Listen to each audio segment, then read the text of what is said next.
Smash that like button, subscribe, share the video, and as always, continue to share and comment in the comment section. Introduce yourself for the camera. Evening everyone, Howard Monteith, currently working with Southern Performance. Our main thing is tuning and wiring, and we're currently working on mainly stuff to do with high-tech wire looms and so on. You'll be hearing more about that. If you follow me, episodes. I reposted one of something posts about the B series wire loom. So if you guys are interested, you have a B series that you're planning to run, how you can reach out to us. Also K series, we're working on that right now.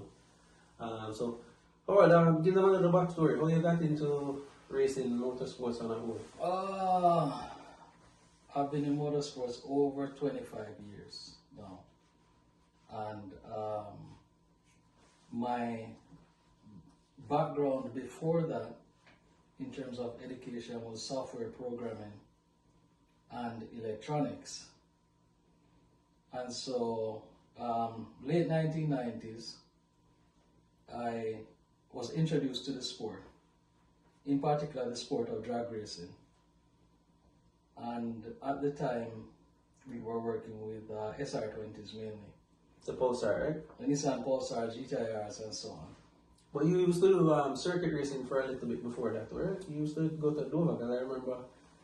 Yeah, I dabbled in circuit racing, but my circuit racing journey didn't go far because I shortly into that journey, I decided to move to Canada. Okay. So, because I remember that's part of how I got into racing. I was always into cars from a tender age. A neighbor of mine, Patrick Johnson, I think is the last name. Yeah. When I was growing up, he had lots of JDM cars. He had a Subaru WRX 22B, he had a R32 GTR. I remember running from my room to the front porch or veranda, as we call it back in Jamaica, just to see and listen to that car go by. And then growing up, my father was always modifying cars and stuff, but Howard got a Pulsar GTR. Pulsar GTR, yes. And then Howard started going to the track, and then he lived on one side of the island and I lived on the other. And I would try to meet up with him and go to Jam West or wherever and be part of the pit crew, and that's how I got into racing. So what happened back then is that with the GTR, we used to use a pre-made program from Jim Wolf, which is based in the US. And at the time, the biggest program that they had was a 600 horsepower program. And we reached a level where we wanted more. And my best friend at the time said, oh, why don't we try a standalone? And at the time, Haltech actually had good support for the SR20 engine. And so we decided to go that route, and with my background in software, IT, and physics, we decided to tune our cars. We both had GTIRs. And so that's where the journey all started. That's where the tuning, all the tuning, everything started. I'll drop some clips, very old pictures, so don't mind the quality, but I'll drop some clips of the Pulsar for Howie. So, sub 10, how we start, how something came about and who have you tuned, who have you worked with? I know you've worked with a number of people across the Caribbean, across the world. I've worked with too much cars to mention, but I'll just some of the more notable ones. I'll stick to some of the more notable ones. Back in Jamaica, there was a Pulsar that Omar Evrin drove, which belonged to Chemtech. The 9-second king, right, Omar? The 9-second king. And we pretty much dominated the 9-second class for a number of years. And then even after I moved up, I would go back to Jamaica to make sure that the car is running and so on, and make sure that we kept winning. Moving forward to Canada, I've done a lot of street cars here, but I've also done a car which is now the fastest Toyota Aristo in Canada for Racing, otherwise known as Gaza Hero. I'll drop a link to his Instagram and videos of this. And more recently, we decided to come up with this concept of the fastest 9th gen in Canada. For those who know, Howard is also my tuner from my 9th gen. So a fellow in our group, another team member of ours, Kenroy, he also has a 9th gen. So I was planning to buy a BMW, but didn't work out. So I got a 9th gen Civic. And then from there, realizing that nobody else really is going into that platform or pushing that platform, we decided that we would take it on ourselves and try and push it as far as possible. So we've actually put a Haltech in his 9th gen, and it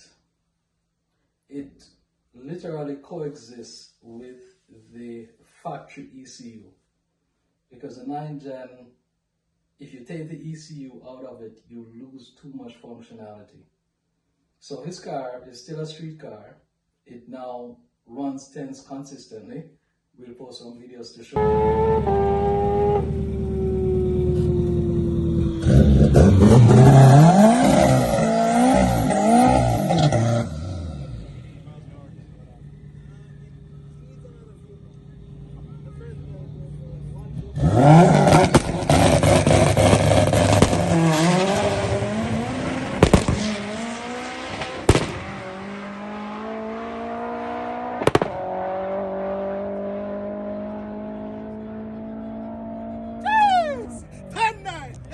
that.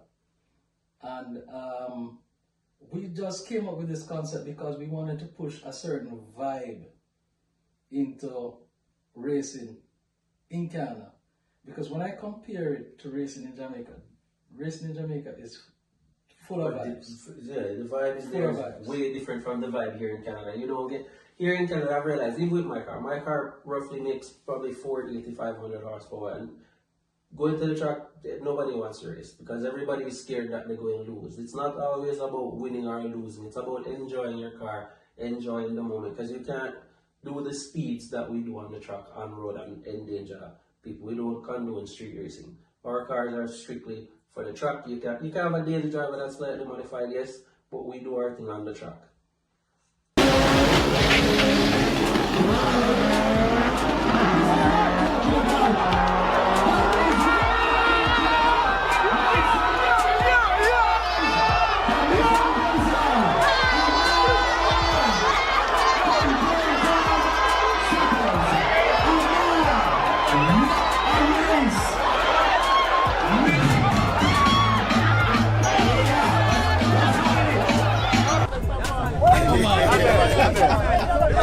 Second king, right? Yeah, right. Undefeated, right here. I mean, once again. Yeah. What was that run on? It was, well, listen. Run down and get you now. You understand? But we catch you. Why? When you left the line, yeah, that is when the charge, you know, side reaction. Yeah. I know if you do that. I know if you angle that. Flare. Yeah. Flare. Linda. Flare.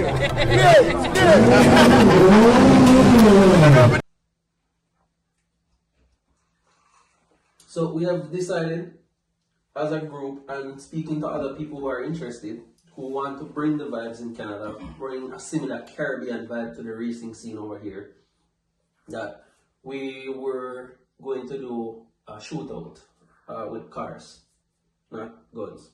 Cars. So we're planning to do like all 9 gen or newer model Honda. So anything from 2012 up, so 9 gen, 10 gen, 11 gen, whoever, right? 8 gens included. But then when we posted it, nobody replied. So we have 3 people who actually replied, but only one of them is an 8 gen. We have European cars that are more interested. So people in the BMW, the Audis, and stuff are more looking to be a part of this. So we've decided that we would start another YouTube channel, which would focus on the racing exactly, which remind me the name again, Max Rev. So I'll drop a link to that channel. So if you want to continue watching and seeing what the vibe is going to be like, we'll bring you content on that channel for strictly drag racing stuff. Top Honda has put out the challenge and put a target on his head, as the term goes. Take a look. Real original up top goat. No 9 gen, 8 gen in Canada. Can't kick in my teeth. And what kind of goat you be? Real up top Billy goat. This one a mountain. Never be mountain. Boy, come out and turn them into nothing. Yeah. Alright. Real good. So hold on. Is that challenge your issue? Yes. To the whole of Canada? The whole Canada 8 gen to 9 gen. 8 gen to 9 gen. If you know your Civic, 8 gen to 9 gen from 2006 to 2025. Civic Type R.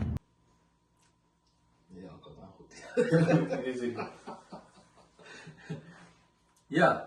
So we are interested in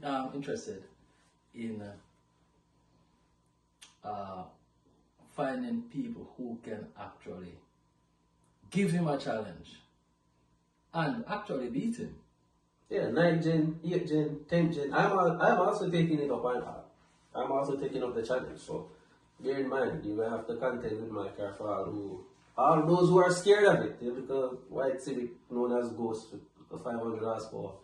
If you're scared of up top car, then you can try mine as an appetizer. So it's a 8 gen, 9 gen, and 10 gen? 10 gen, 11 gen, 10 gen type, FL5 type R, FK8 type R, whatever you have, just on a newer model Honda.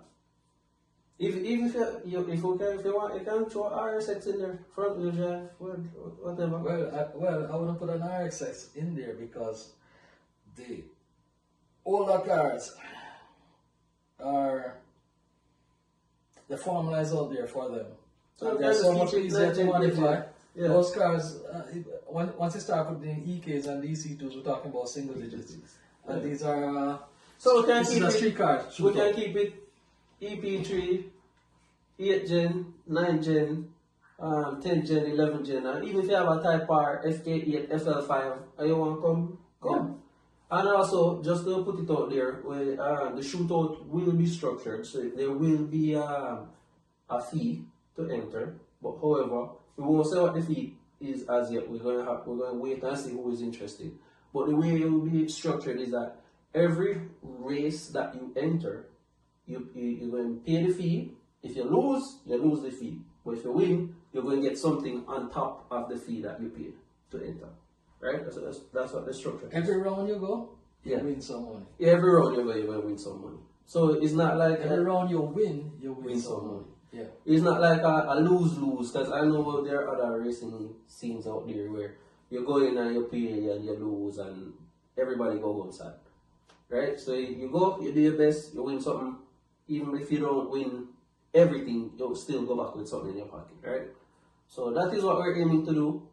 And I hope to see you guys out there. Come and support us when we're actually having it. And keep watching, like again, share, subscribe, and keep in touch.